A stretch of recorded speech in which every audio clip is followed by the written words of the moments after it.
I'm just reminded that nothing that has been accomplished has been done without the support of all of you here. I think it's right that my wife wants to go.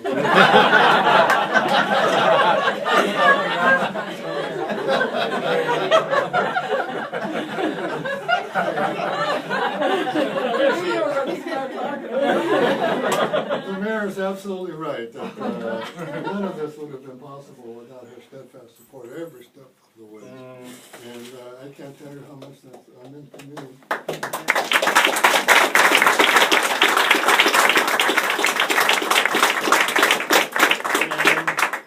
My two sons are very tall, I can see them.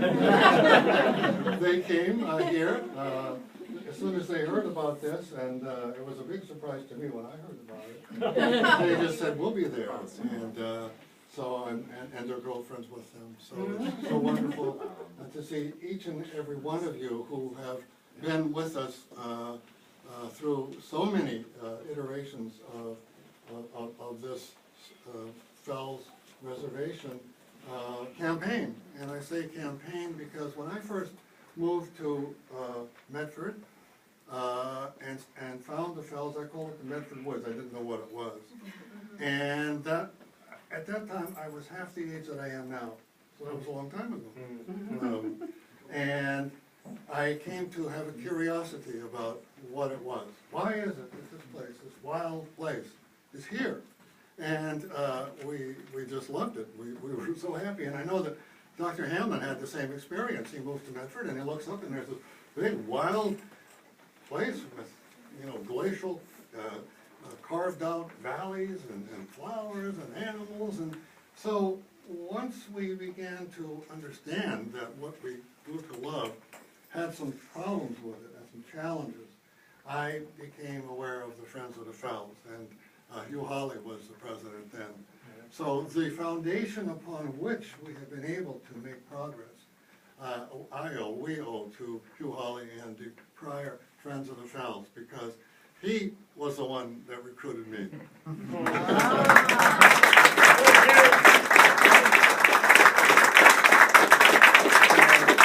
he is tonight, and he has been with us all that time. And I feel that in my situation, I'm going to return that favor, to the new leader, the new director, the new board. We're growing our board, and I feel that, there's going to be a continuous arc, and that arc began 150 years ago. Hugh pointed this out to me. In 1864, an abolitionist and the insurance commissioner from Massachusetts, Elijah Wright, bought a house at Pine Hill in Medford. And he had thought he was going to retire back then, but he became totally enamored with the wildness of the Fells. And he turned the rest of his life around into fighting to save the Fells from what? From clear cutting, from being polluted, and if you read his writings, and his daughter saved his writings and his speeches for us to read, he talked about fresh air, he talked about oxygen, he talked about filtration of water. He was way ahead of his time, but he talked about also appreciation for nature. And so I began to study a little bit about, I have an inquiring mind, and I thought, well, who was this man and what did he stand for? And the deeper I got into it, the more I realized that he had done so much for our generation. And not knowing it when I first encountered the Fells, I could feel that that's where the passion comes from. And that's where the passion from all of you comes from, because this is such a rare thing. 3,400 acres, surrounded by cities, close 7 miles from Boston. That was his vision. He said he wanted the people of Boston to be able to breathe fresh air more often than they do. They wanted to build another Mount Auburn cemetery down in Jamaica Plain. And he said, I think that the people who are living need fresh air. Right. And so he had this vision for the Fells, and he embraced that vision, and he was a tireless worker for that vision. And he went to the women's clubs in East Boston, and he went to the Appalachian Club, Appalachian Mountain Club at the time. And he was a tireless fighter. And so as I think about what are the principles upon which he gave to us in the preservation of the fells, which led to the creation of the first metropolitan park system in the world. I think of nature, the preservation of nature, the appreciation and understanding of nature. And I think through experience, people become a part of wanting to protect what is there and what's so rare today. And I think that it was really, really wonderful in 2002 that the city of Medford and the city of Melrose passed the Right Proclamation. The city councils did. And it said that they wanted to uphold the principles of Eliza Wright. And so, as I look around the room and I think of the campaigns that we have been in, I saw the city seals on the invitation. I have a picture here of Reptonado. Brown hair? No. You have brown hair. Mayor McGlynn and Mayor Dolan. Yep. And where are they? They're up at Wright's Tower. Yeah, right. Okay. Right. And why are they there? Because it was the rededication of Wright's Tower. Why? Because Wright's Tower, for all the years that I had been visiting the Fells, was vandalized. The roof was ripped, torn, yes. And we went to Reptonado and said, can you help us? He went to the legislature. He got $100,000 to fix that roof. And on the for the rededication, Hugh Hawley traced Eliza Wright's great-great-grandson, Theodore Wright Jr., and here he is addressing the group.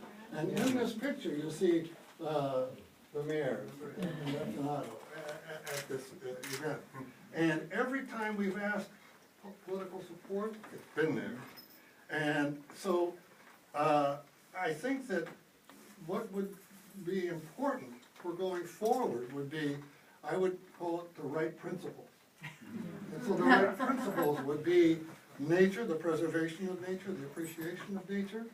I think the spirit and the willingness to stand up for nature and do what's right, and to broaden that reach. Because one of the things, and you pointed this out, that when we were up against the wall with a little organization like we reached out to the Sierra Club.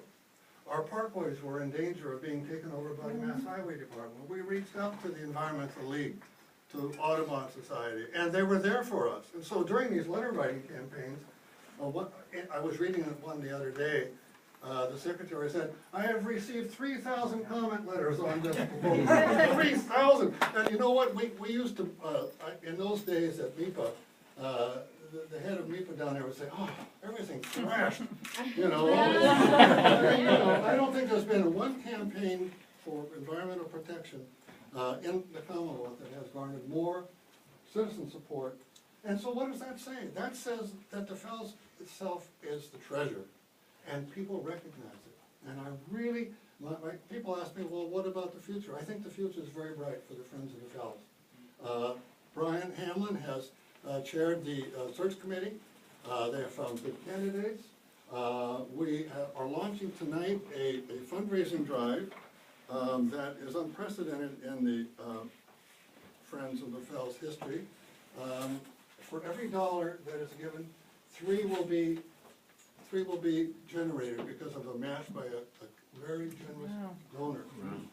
So $100, we'll get $300. We're just launching this tonight. You'll be getting these in the mail. So why is this? Because it's like an upward spiral.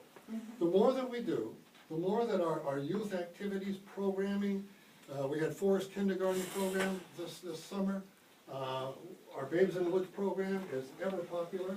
The more that we do, the more that people ask us to do. And this whole movement for children, you know, leave no child inside, attention deficit disorder. Kids want to reconnect. The parents of the children want them to get out into nature and get away from their, you know, computers and things like that. And we're there for them. But we can only do that if we're professionalized, if we have, you know, paid staff and all of that. That's happening. So for the next, we've done our first 25 years. We've got our feet on the ground. We've laced up our shoes. Now, the next 25 years, with the support of the new growing board and all really see new things and better things in the future. So I want to thank everyone here tonight. I want to thank the mayors, the politicians, the political, Barry, all of you, my wife. And Sandy, I was looking at, you've been, ever since I've been on the board. Yes, Sandy. Vice President of Yeah. Wentworth Institute. Come on, get forward.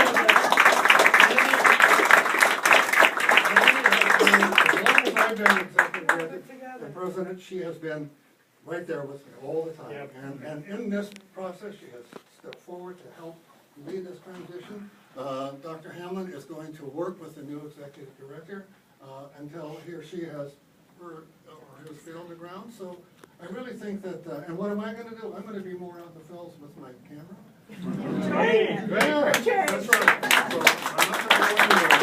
And I just want to give my heartfelt thanks to each and every one of you.